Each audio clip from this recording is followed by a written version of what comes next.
Hi guys, and welcome back to Pixel Cherry Ninja's channel. We have a special developer interview today, someone whose work I really like and whose personality I like as well. So let's welcome Martin Donlon, or you may know him better as Wickerwaka. So Wickerwaka, welcome to the channel. What should I call you? Would you like to be called Martin, or would you like to be called Wickerwaka? Either works.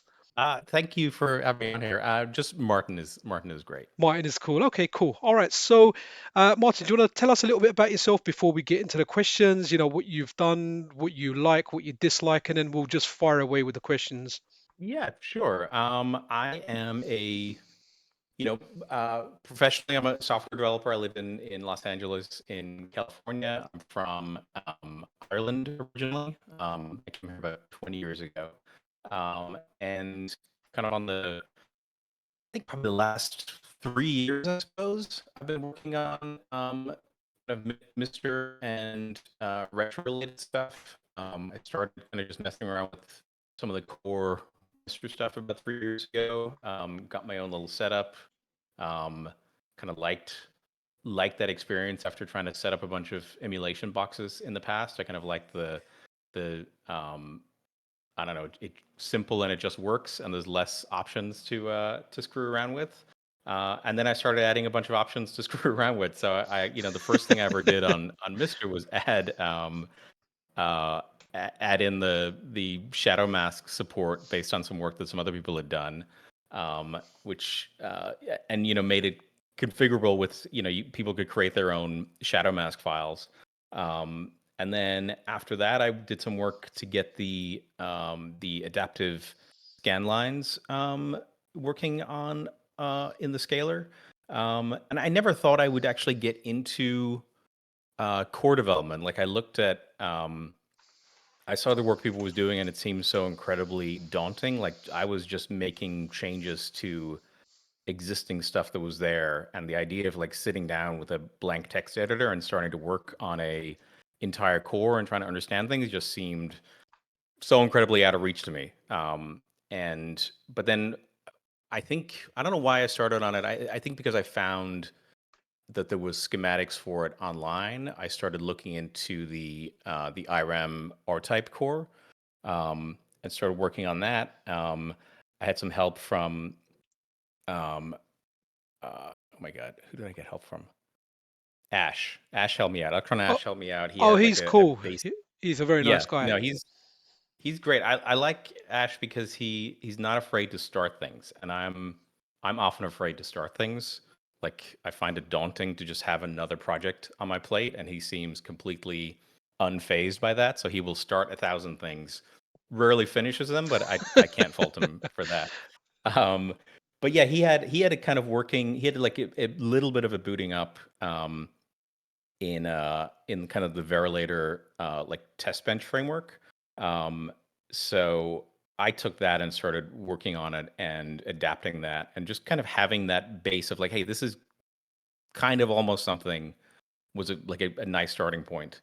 Um, and it just kind of went from there. I never had an actual R-type board, but I like followed the schematics and tried to guess at how various things were working, and eventually got the core up and running and got that out there, and then added support um, for other games. And I kind of thought I was done at that point. Then, like I'd kind of done the thing I didn't think I was ever going to do, and didn't really feel much need to do it. And then a friend of mine offered me an R-type Leo board, so I was like, okay, I'll take a look at this. Like I don't know, like I've never actually worked with a board before, but let's see what this is. There's no schematics, so I got to create my own schematics as I go along. And that was then like even more work than the M72 stuff. I think I spent maybe about 8 or 9 months beginning to end on getting that up and running. Um, but it was I don't know. There's games on that board that I just love. Like Is that a uh, 72? no, that's the All M92. right. The Okay. 72 I love too. Like Dragon Breed and R Type are like I just those games kind of blow me away that they even Yeah. just the way they look. But then like in the hunt on the M92, it's just like I just can't believe how good that game looks. And like I totally see the kind of like proto Metal Slug. It's like a lot of the same pixel art. a lot of the same like looks and techniques, and it just I don't know. I saw that running. I was like, this is more than I ever thought was actually knowing the hardware. I'm kind of like blown away at what they're able to do with the hardware. No, definitely amazing. I mean, for me personally, like when I kind of first found out about your work, it was when I kind of started my channel. It was quite early days, and I saw Irem M72, and I had to look up the hardware. And I was like, hold on a minute, this has got Legend of Hero Tomna. That's something I enjoyed on a PC engine. R-Type and Dragon Breed are what I played on the arcade. Then there was Ninja Spirit that I played on a PC engine. So I was like, yes, this is happening. So the M92, yeah, I know some of the games, but I didn't actively play them in the arcade. At least during my main period. So that to me was just amazing. And then playing the games on M92, they're superb. And as far as playing like Dragon Breed goes, it felt like I was in the arcade game. As a kid again, put some screen filters on and bang, it felt like I was in this. I used to play it in a social club where a friend of mine wasn't allowed to go in there. You had like old Greek guys in there, but it had a couple of arcade machines and Dragon Breed was in there. Absolutely loved it. Yeah, it's like I don't know, Dragon Breed, like the music, the graphics, it's just and just like it's such a also just a bizarre concept for a shooter. Like it's got this whole kind of mechanic with the dragon like shielding yourself and it's just and you can jump off it. It's just like this is like bizarre and often bizarre doesn't always work in arcade games because you kind of want to be able to jump in and immediately understand what's going on. But it's I don't know, it just kind of that game is just firing on all cylinders in my opinion. Yeah, no, definitely. I mean, there's a similar one as well, Saint Dragon that I like. I don't know what it is about those coiled dragon games, but I've always enjoyed them. And another thing, I never knew you could jump off your dragon in Dragon Breed. Did I just not get that far? I mean, I see him off the dragon at the beginning, then he mounts the dragon. I didn't know he could actually get off the dragon, so I'll have to look more into that game beyond using one credit and dying, quite quickly on it. There's these yeah, there's these areas where you can get off and shoot on the ground. Like it's where I always die. So Ah, I, okay. I don't necessarily recommend doing it. Okay, well, I've definitely learned something new. But all right, so let's go into the questions. So, right, so the first question we've got is from Adventure Taco. He's very well known within the FPGA gaming space, and he says legitimate question though. Yo, Martin, what was the first game you remember beating?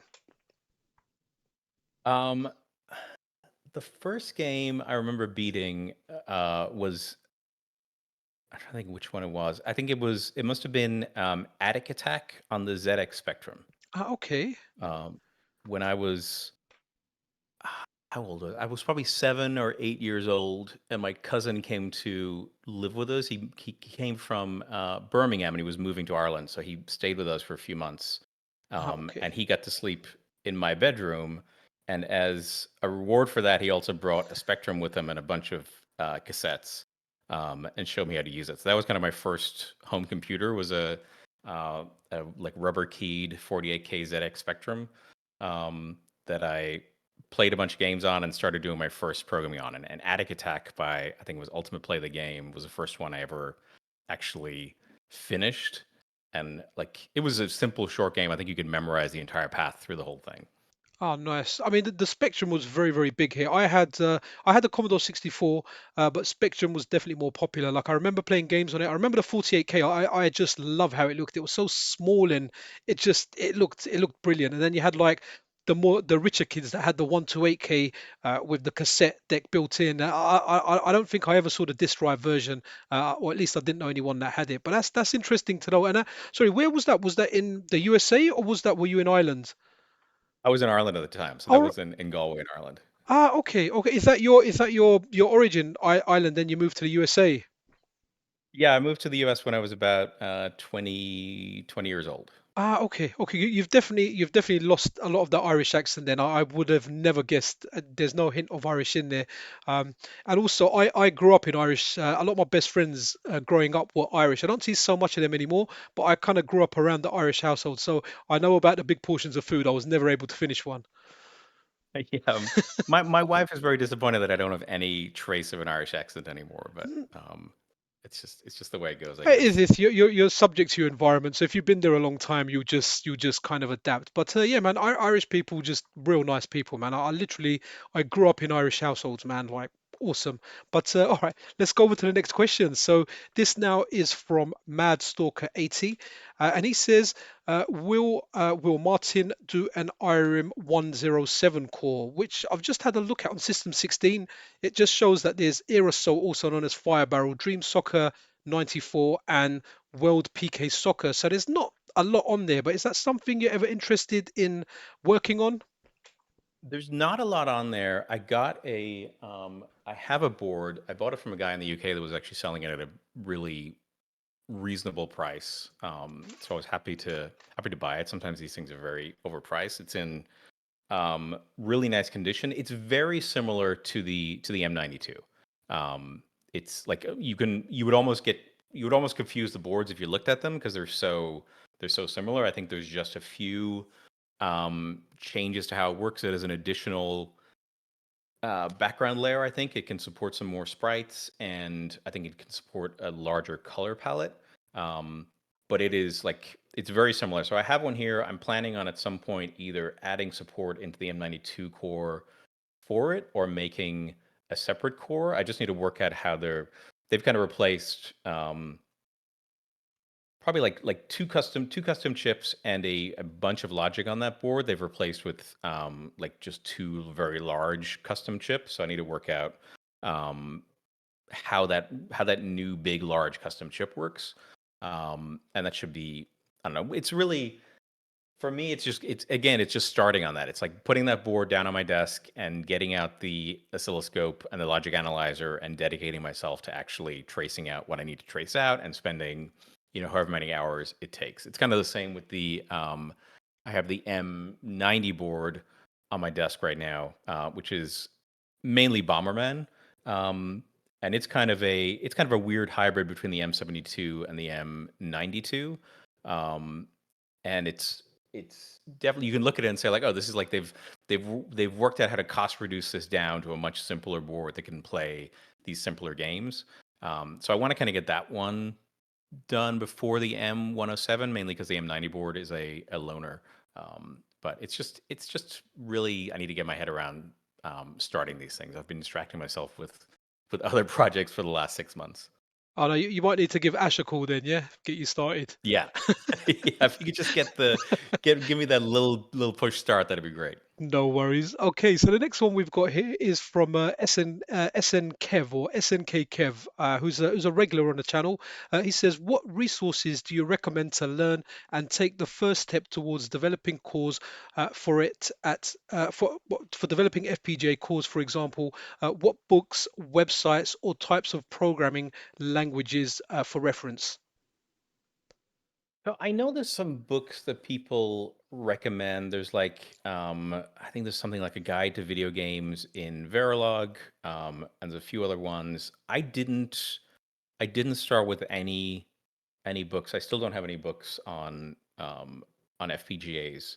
I think I have the benefit of doing software development for a long time, so at least like learning new languages is not that big of an issue for me. But like there's a pretty big kind of paradigm shift when it comes to FPGA and how you think about how they work. So that was a tough learning curve for me. But I learned by like I think just looking at smaller changes inside the MiSTer framework to begin with and trying to understand how the MiSTer framework worked.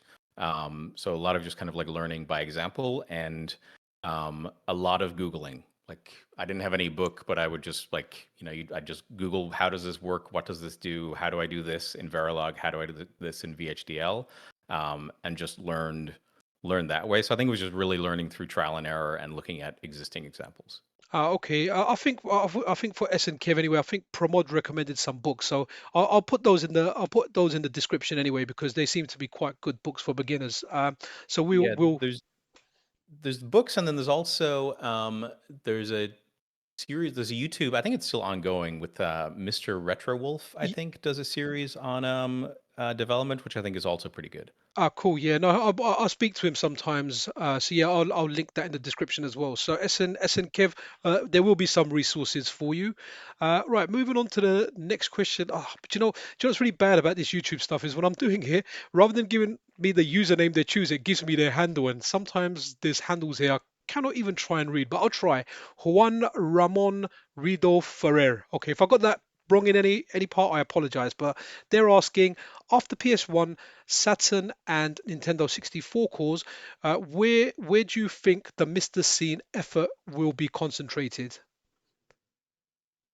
I don't know. There's like, there's still a lot of arcade cores um, to be done. Like, I don't know how big the actual MAME library is when you get it down to just like hardware systems and kind of like non-bootlegs and all that kind of stuff. But I imagine it's still in the thousands, if not tens of thousands of games, and I think MiSTer is in the thousands of games. So there's just a lot of hardware there to still be explored and understood.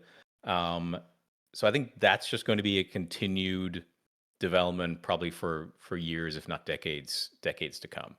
Um, there's still, I would say, like, in as far as console hardware is concerned, there's still like the Jaguar, there's the 3DO, there's CDI, if you consider that gaming hardware. So I think there's still some biggish systems there that haven't been fully implemented yet. Um, there's some, I was looking this week just at like Japanese PCs. Like we have the Sharp X 68,000 core, but I don't think it's really at that like fully complete phase yet. And then there's things like PC98 if someone ever wanted to pick that up and kind of work on that. So I think there's a lot of stuff there. Um, I think the arcade stuff I think is most interesting to me because it's a kind of every arcade board that someone does, they're kind of like documenting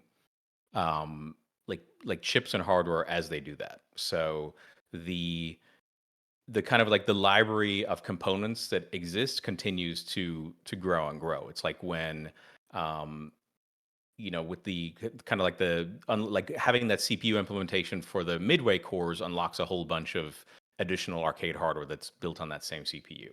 The kind of work that Hotego's been doing on the Konami cores and Furtek is like that's again, it's like they're doing individual chips, but then those chips are used in multiple boards in multiple different ways, and they can kind of keep expanding that library and the amount of arcade boards that are supported.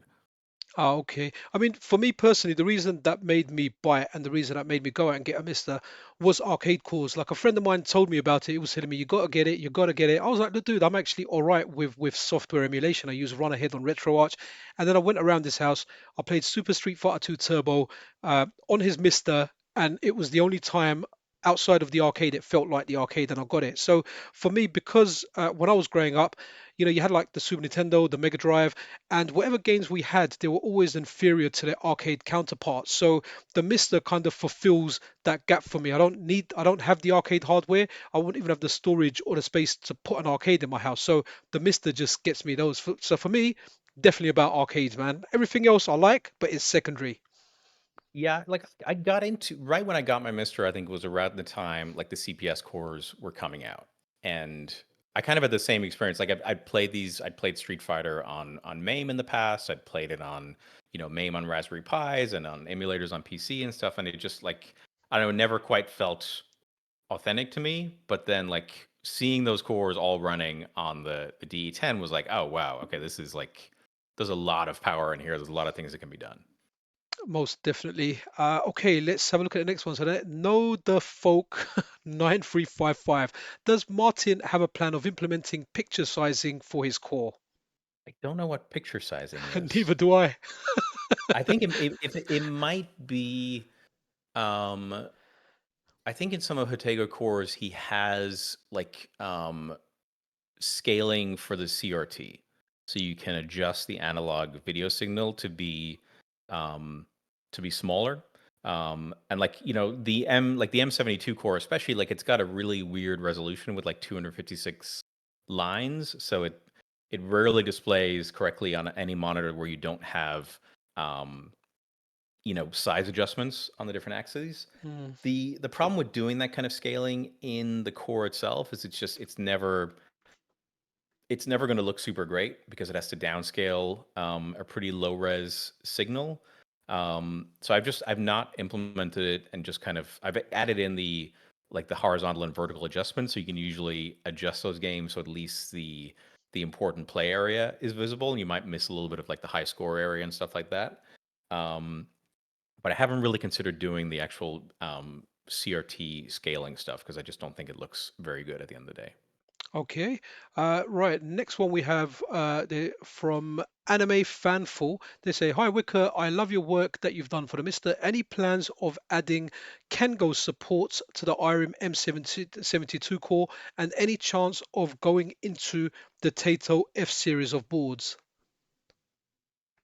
Interesting question. So the Kengo game, I'd almost actually forgotten about it, um, because in it's we have these like names for arcade boards like M72 and M92, and oftentimes there's kind of like a gray area in what board is exactly like fits into which category. And like the M72 MAME implementation implements a whole bunch of different IRM boards. It's like M72, M80, M82, M84. And even those are kind of like not really, they don't necessarily apply directly to particular boards. But um, the Kengo one, it's kind of it uses the same CPU that the M90 board I have here has, which is why I didn't implement it in the M72 core because it's actually a different CPU. Um, so it might have more in common with the M90 hardware that I have here that I'm working on right now. But yes, I do want to at least even once this board is done and I've got that different CPU implemented for the M90 board, I might go back and look at Kengo either as a separate core or as part of the M72 core. But the that kind of that Irem era, they have like multiple boards. They've ported games to different boards in different regions, um, with slightly different hardware configurations. So like there's also like pound for pound is in that kind of MAME M72, even though it uses a lot of different hardware. And Golden Tee, is it Golden Tee? No, not it's not Golden Tee. What's the I can't remember what the Irem golf game is. Or Um, actually, no, I can look it up if you want. If you want to yeah, talk about. Okay, let's have a look. What was it on major I? title. Oh, major title. Major Okay, cool. title. Yeah. So it again is like a variation of that M72 hardware that's unique to that game, and that's not implemented on the M72 core either. One nice thing about the M90, the M92 core is like the boards are almost identical. Um, the only difference is some of the earlier M92 boards just can't use as much memory as the later ones. Um, but beyond that, the hardware really doesn't change between any of the games that are on that board. Ah, okay. Oh, good, good. And what about the next part of the question? Any plans of going into the Taito F series of boards? I think Raki, is it Korean developer, is working on Taito F3. We don't know when we'll get an implementation of that, and I can't remember if anyone else is working on like the F2 hardware. But do you have any plans of looking at those? I have a bunch of F2 boards that I've picked up over the last year because it's something I've wanted to work on. It's it's actually like if you look in System 16, it lists as like F1 and F2 as two different hardware versions, but that doesn't seem to be the case. They're all it's all F2. They Okay. have there's a few different variations, but yeah, like the Tato F2 stuff is something I was hoping to work on once I get some of this IRO stuff out of the way. I kind of it's a pretty cool system because they use a lot of custom chips, but they use them on a lot of other boards. So like implementing those custom chips, kind of what I was talking about earlier on, is like there's things like Chase HQ, for instance. Like I love the game Chase HQ. And I've always wanted to play like a decent home version of that. And it uses a bunch of the hardware from the F2 system. There's also the kind of later like dual screen. I think it's like it might be Darius 3 or something, Okay. and a few other games. Like I love the like when they did those like 3 or 2 screen arcade games. It's kind of insane. Those ultra widescreen ones. Um, but those use a lot of those same custom chips also. So I'm hoping over time to just as I work on the F2, like building this library of components that either myself or other people can use in the future for like more of these Tato games that because they have a pretty massive library. Like I don't love any of the F2 games. Um, I don't think I've ever played any of them in the arcade. I'm sure there's people out there who are big fans of them, but like they just, I don't know, they passed me by or I didn't see them or they just weren't in any of the small arcades I had access to. Um, but I love like I really actually like their hardware and how they've thought about designing their hardware system. So I'm excited to actually get in and start looking at that board. Okay, so you weren't a tournament player of Dino Rex then, no? I was not a total fan. No, I've not. I've not seen. I've seen some videos online. It looks fascinating. It's fascinating would be the kindest thing you can say about it. There's another game on that hardware, Final Blow, and that game blows as well. Like I used to play it in the arcade, it just looked so good, but it was so rubbish. But yeah, It, but God, it it's kind of weird. Like they have this really good hardware. Like it does a lot of cool stuff. And it feels like they've one or two like they've one or two really good games on these boards, but like the art style just never quite hits for me. It just looks either like just out of place or like too simplistic, or just their pixel art just really isn't up to the same standard as some other games. So it's kind of like it's really nice hardware. And I think the games just aren't quite where they are. Like they could easily be doing games of the same quality as the M72 boards with some of these F2 boards. It's just not quite there. Okay, I think the one on F2 hardware that everyone's probably most interested in is that Ninja Kids game, the one with the little puppet ninjas, if I remember correctly. That's a great game. Okay, let's see what's next. Right, okay, right, that's okay. So this one here is from Terry Fisher. Hi, can I ask what arcade boards Martin is interested in developing for future cores? Any plans for any light gun games? So I think you've kind of answered that with the boards, like with the Tato one and the Irem stuff. So we'll go to any plans for any light gun games if you do have any?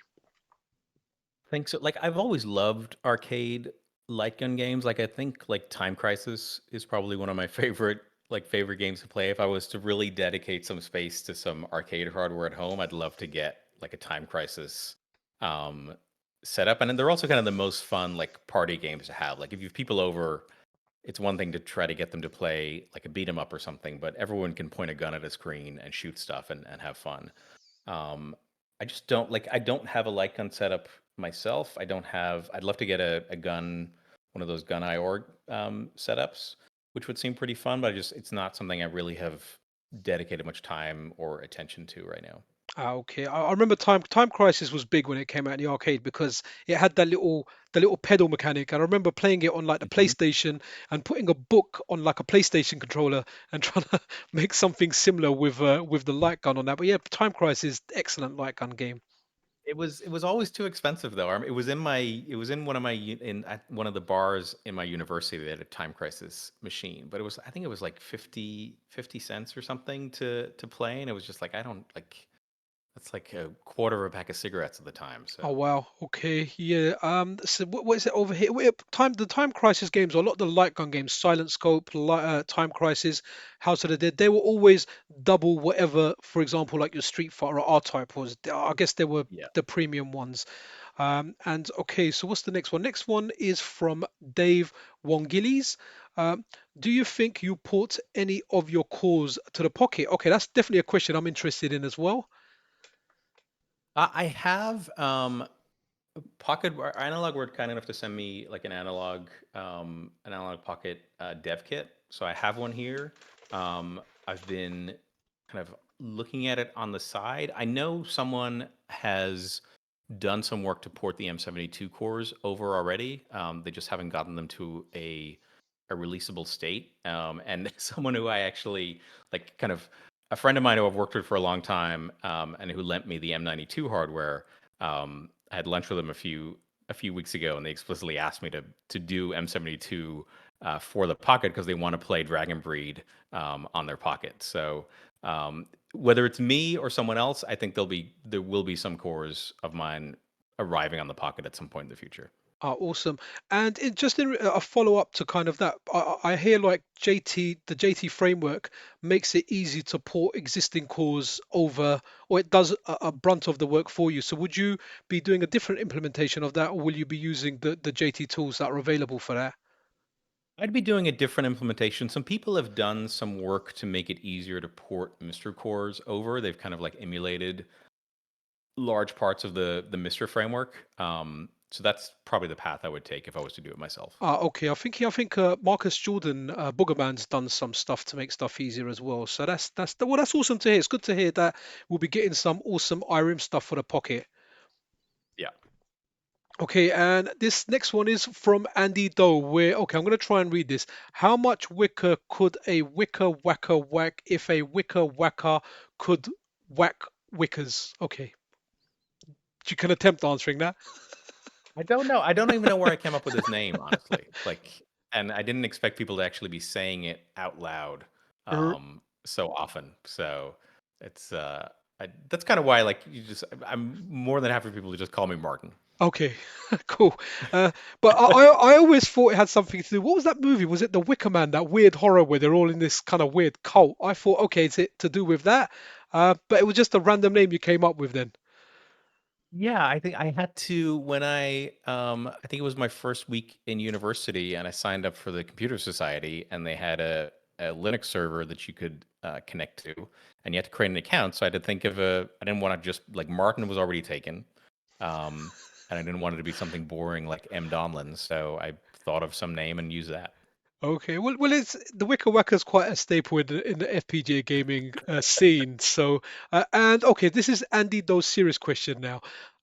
What are the biggest challenges with existing developer frameworks? What are the advantages and disadvantages of using an arcade framework like JT versus going it on your own? Yeah, so Andy's gotten a little bit into development, not developing his own cause, but working on existing open source stuff. So I guess some of this question will benefit him, or your answers may benefit him. I think in like development terms, like I think you would call JT's Hotego's framework like it's what I would consider like an opinionated framework. Like it kind of has a specific way it wants you to do things, and the reward for that is you get a lot of stuff that kind of works out of the box. So an example of that is like it takes care of a lot of the kind of intricacies of ROM loading, which if you develop a core just in the plain kind of like MiSTer framework, like it it does a very simple job of just passing you a kind of stream of bytes, and then you need to work out how to put those bytes in places that make sense for your ROM layout. And JT's framework does some of that work for you. The same with SDRAM. It has a he has a kind of like SDRAM module or even a set of SDRAM modules that take care of a lot of the intricacies of working with the SDRAM modules. Um, if you're again like what I end up doing for the cores I'm working on is taking someone else's kind of SD-RAM controller, copying that and then modifying that to suit my needs. So I can it's good and bad is like I can develop it exactly how I want it to be, but I have to do it. Versus if I was to use Hotego's framework, a lot of that stuff is already done for me, but I need to do it in the way that that framework wants you to do things. Got ya. And right, the second question from Andy is or actually the third question, but what was the biggest challenge for the Irem M92 core? Um, I think let me see. The biggest challenge, the audio was kind of difficult. I think so with the M72, like I said, like it had schematics. Um, and they have a lot of that board has a lot of like custom chips on it that they've built, but they're kind of looking at them that they're pretty simplistic in what they do. So it has a lot of custom chips that you don't know what they do, but they can't do much. You can just look at what their inputs and outputs are, and you can kind of infer what this chip will do. The M92 board, on the other hand, has really just like three or four big custom chips that do a lot of stuff. And I kind of thought initially that like I could just run games and like put the logic analyzer on a bunch of these pins or put the oscilloscope on a bunch of these pins and work out what everything was doing. But like as a game's running and it's just doing like a million different things every frame, it's really hard to like kind of discern what's actually happening with all of that noise going on. Um, so I was kind of like I was hopeful. I got this my first arcade board. I put it down here. I got a super gun. I got the game running. I was like, wow, this is working. Now I can just look at the board and understand what's happening. And that was not the case at all. I had to kind of reset my own expectations of what was possible. So what I ended up doing was building a like writing my own test ROM for the M92 board, so I could put my own ROM in there and then have it do very specific things and analyze what the results of those very specific things were. And that was probably, gosh, I think I spent probably 2 or 3 months just doing that, and really wasn't confident it would actually like pay any dividends until the day I was able to run it on the board and see results. And then once I was at that point, I could, say, hey, draw a sprite at this location. And then I could, put my logic analyzer on the various chips and see what they were doing for just when that one thing is happening on the board the entire time. It's just drawing one sprite. What is all the hardware doing to make that sprite possible? And the same with things like I could do things like play a single sound and then understand how the sound chip was handling just playing that single sound. So that was probably the biggest challenge, was getting to the point where I could do that. But I also feel like that I kind of developed a methodology that I'm using now on the F2 boards. Like the first thing I did when I got an F2 board was develop a custom ROM for it, so I could start doing those experiments. And then that's also a source of a lot of my recent distractions, is that like writing those ROMs is fun, but like you gotta like pull chips out of the board, put the EEPROM into like an EEPROM writer, write a new version of the code onto that EEPROM, and then put it back in the board. That whole process takes like 10 minutes or so to do it every time you want to make a change. So I developed like a ROM emulator based on like the PicoPi microcontroller. And so now I can like within a second like write new software to the board and run it straight away. So like I kind of spent like 2 or 3 months building that hardware, a month building the Tato F2 test ROM. And that's when I refer to like distractions that have happened over the last 6 months that have kind of kept me away from actually sitting down and focusing on these boards. Like those are some examples of that. Okay, right. Okay, next question now we've got from Brian Brinkenbein. Okay, I'm going to try it. It's a big long one. So it says, curious about your toolchain for MiSTer development. Do you use your editor of choice with Verilog plugin and then just switch to Quartus for compiling, etc.? Pramod mentioned in his interview that he works using simulation, etc. Just trying to get some insight as I've been watching YouTube videos and reading the books about FPGA Verilog that Pramod mentioned. I feel comfortable with schematics and own several arcade machines. Just converting that to FPGA is still a bit of a mystery to me. Thanks.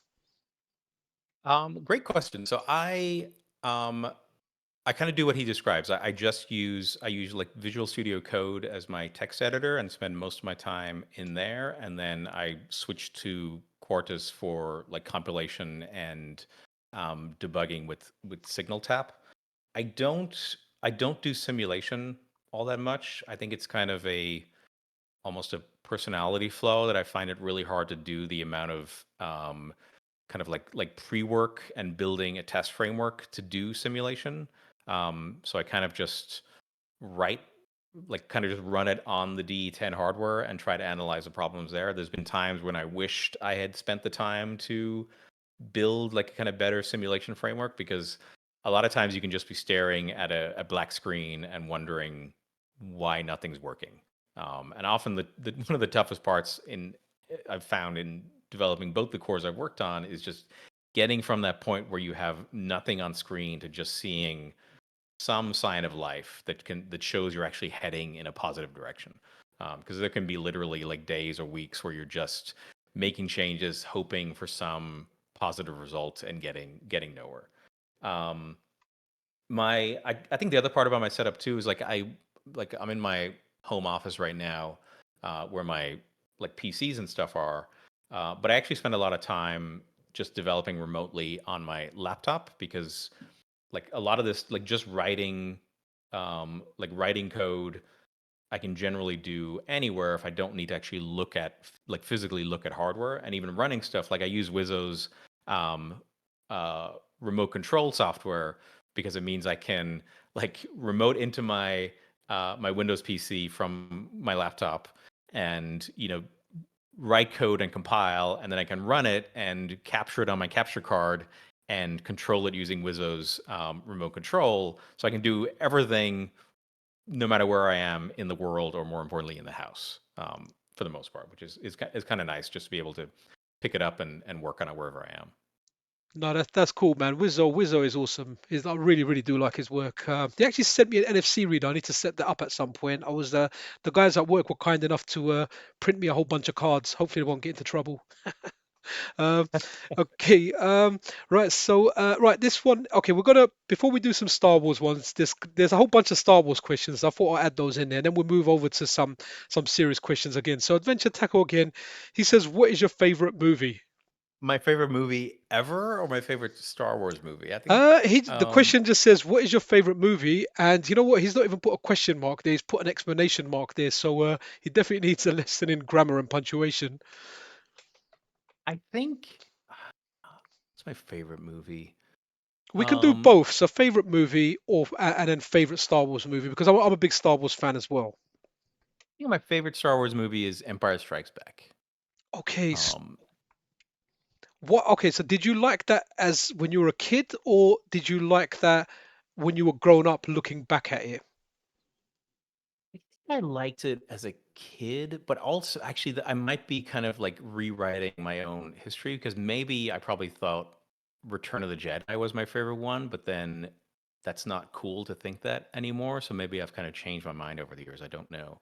Um, but I think it was Empire Strikes Back. I like movies that have that kind of like epic kind of adventure sense, where there's like multiple things happening in like very distant places, and they all kind of come together over time. So I think that's why I like Empire Strikes Back.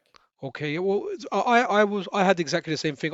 Return of the Jedi was my favorite. I mean, the original Star Wars is what I originally watched. Absolutely loved it, but I still remember Return of the Jedi. I think those days, like my friend's dad he managed to get a videotape of it, and it was his birthday. And this friend of mine, we lived on the same road, born on the same day, so we're like brothers.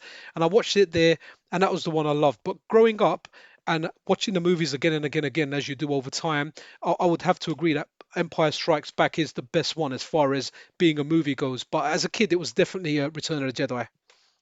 Yeah, Okay. yeah, I can agree with you.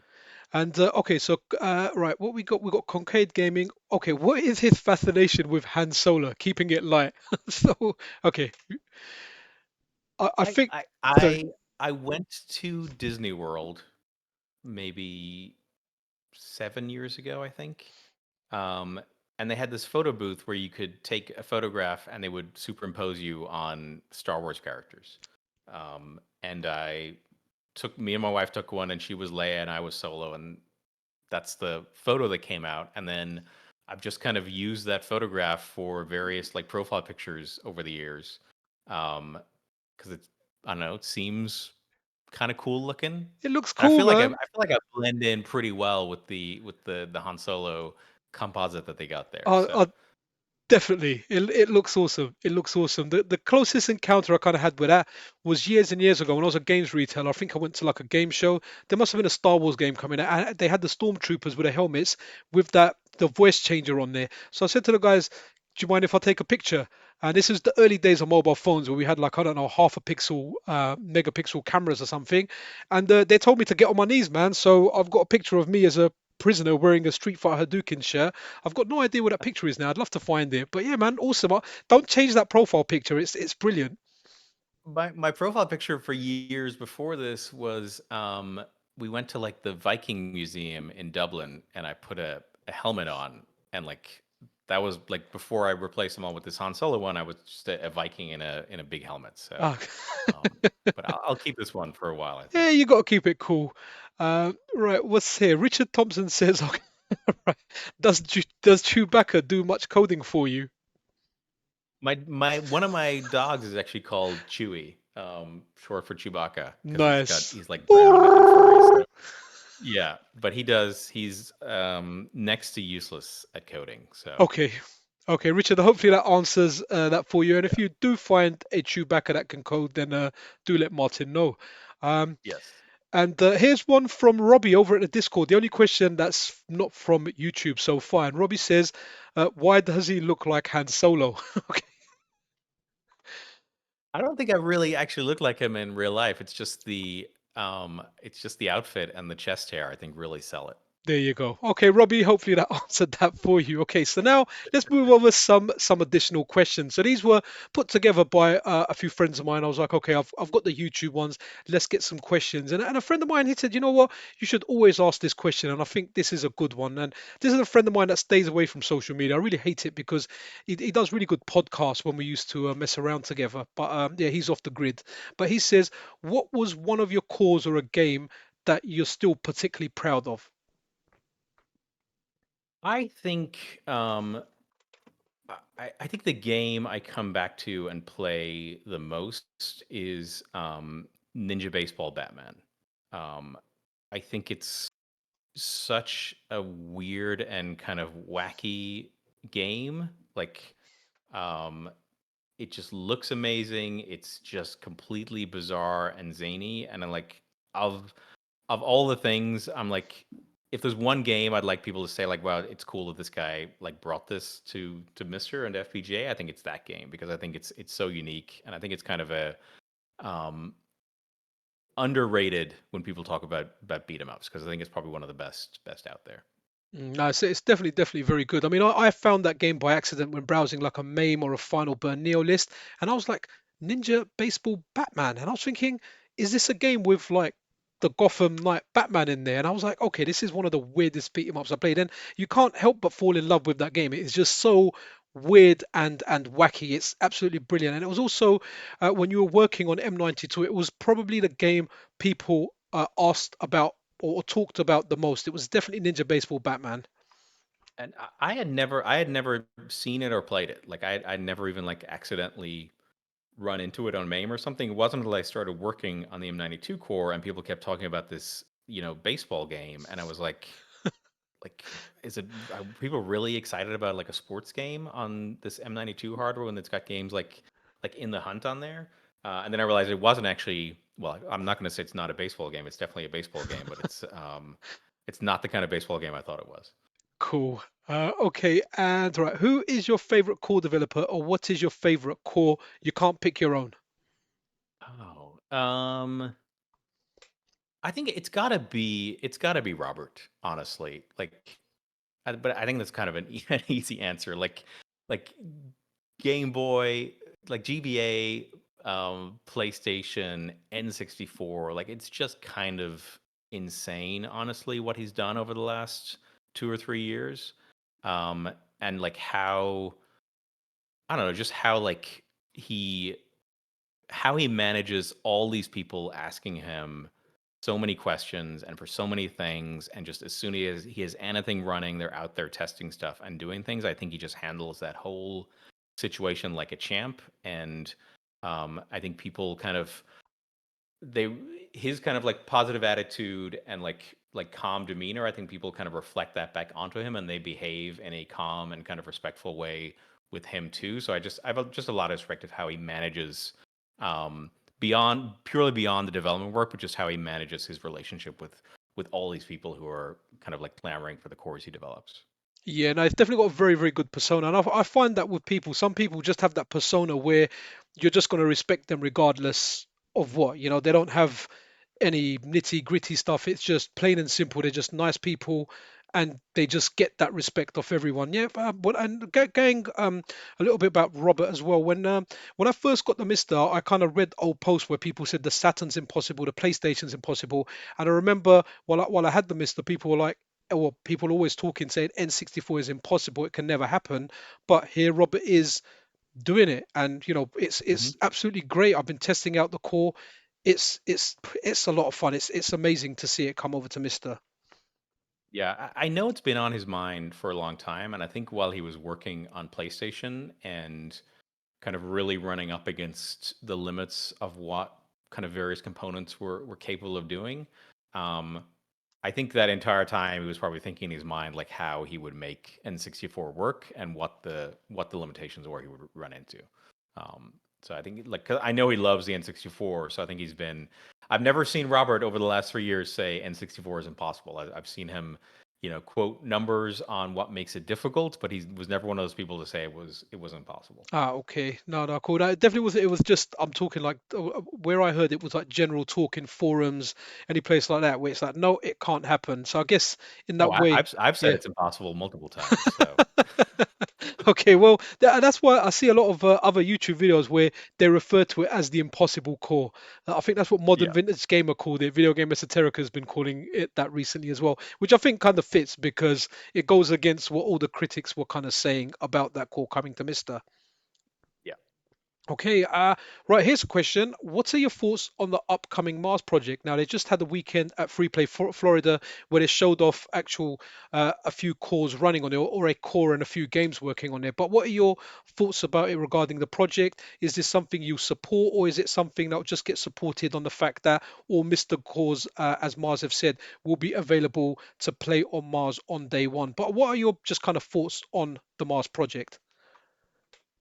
Like I think this kind of competition, and I'll call it competition, but like I think it's generally a good thing. Like there's like people will complain that like MiSTer doesn't do certain things, or it doesn't support, like it doesn't have a nice UI, it doesn't, like their particular flavor of light gun maybe doesn't work, or whatever complaint, or like Sorg doesn't let some pull request go through that they really wanted to happen, and all this kind of stuff. Like there's always those kind of complaints.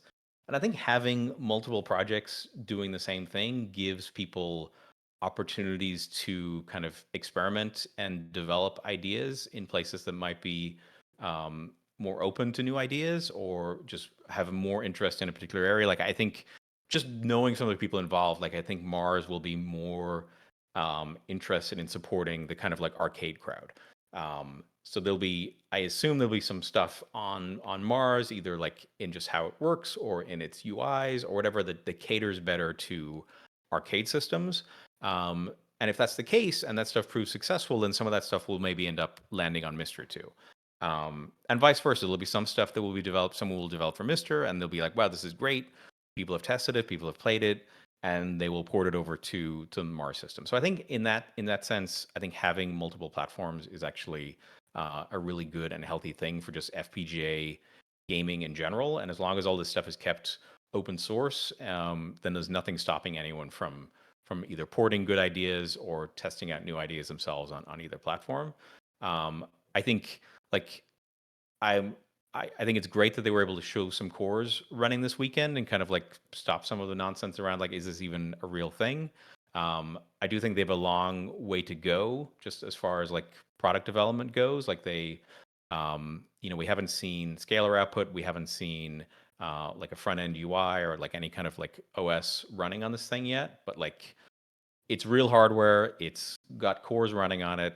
Um, there's a lot of work ahead of them, and like launching a product is always going to be difficult and take longer than you want it to. But I will get one for sure. Like it's a more powerful FPGA. You're going to be able to do more stuff with it. I think it's going to be interesting to see what happens over the next year or two. And like other people are talking about building their own FPGA platforms too. So like I think we I don't like none of this, like Mars existing or some alternative FPGA system existing, it doesn't make your existing hardware any worse, or like it doesn't make you be able to unplay games that you're playing on those systems. Like I think it's just adding to this FPGA gaming ecosystem, and the more accessible that is to people, I think the better. Do you know what? I think you've summed it up very, very nicely. I definitely like more FPGA projects on the market because generally competition is good and it's good to have choices. I'd love for an open source, or at least if even if not an open source one, I'd love for a more handhelds to come, more FPGA handhelds to come because leading the family life, I end up doing a lot of my gaming on handhelds. But yeah, I'm kind of looking forward to Mars. It's definitely going to be interesting to see what kind of happens. They have actually said as well that the cores that they release will eventually be made open source. So once they feel that is ready. So initially there might be a period where they'll be on Mars, and then a month, 2 months, 6 months when they decide the time's right, it'll be open source. So there's nothing preventing someone else from porting that over to Mister. Yeah, and like I said, it is a powerful FPGA. Like there's going to be some stuff on there that you can't do on MiSTer. Um, and like Robert's already said, like his N64 core is not going to be like 100% accurate because there's some compromise that he has to make Mm. just to get it to fit and run. I don't see any reason why it couldn't be more accurate or 100% accurate on. I hate saying 100% accurate. I should never say that. More accurate on Mars hardware or some other future hardware in the future. And like the inverse is true too. Like probably within days of me releasing both the M72 and the M92 cores, they had been ported back to the MIST project and are running on the MIST project, which is a less capable FPGA than what's in the MiSTer.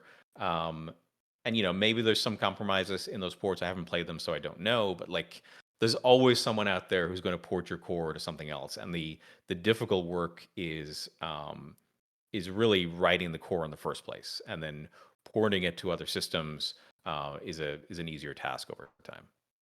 Okay, okay, good. Right, okay. What's our next one now is we may have covered this, but if there's anything additional to add to this, what advice would you give to viewers that would like to get into FPGA core development? I think we just talked about it. Like Hmm. it's open source, so like there's a lot of stuff you can look at. There's a lot of code you can get in there and kind of understand, and you can look at. People say like you can look at kind of the issues for cores, but oftentimes like the issues that get reported for cores like Neo Geo or Super Nintendo or stuff like that are really kind of like in-depth, super complicated like edge case issues that would take both a lot of experience with FPGA development and a lot of experience with that core to kind of track down what that specific problem is. But there are, there's cores you can look at and just kind of what you want to understand how like tile maps work, for instance, or how someone would do sprites. Like you can go look at the M72 core or the M92 core, and there's like the sprite files in there that you can kind of dig into and see um, what they do. Like I think a lot of people will be surprised at how simple some of these systems are. Um, but I think the main thing is just if you have software development experience, um, just start like toying around with some FPGA stuff, making some modifications to cores. Like a lot of people have gotten started by just making doing things like like increasing the sprite limit on Mega Drive or Super Nintendo or things like that. So there's I think starting small. I wouldn't go in with it like how do I start making a core. I would just go how do I start you know um, making some changes to an existing core or building something simple and flashing some LEDs on an FPGA. Like that's the kind of stuff I would start with. Okay, and then hopefully work your way up. And just kind of in regard to that, really good news. We've got a new developer working on a call for Toki, Salao Retro Gaming. So that's always a breath of fresh air.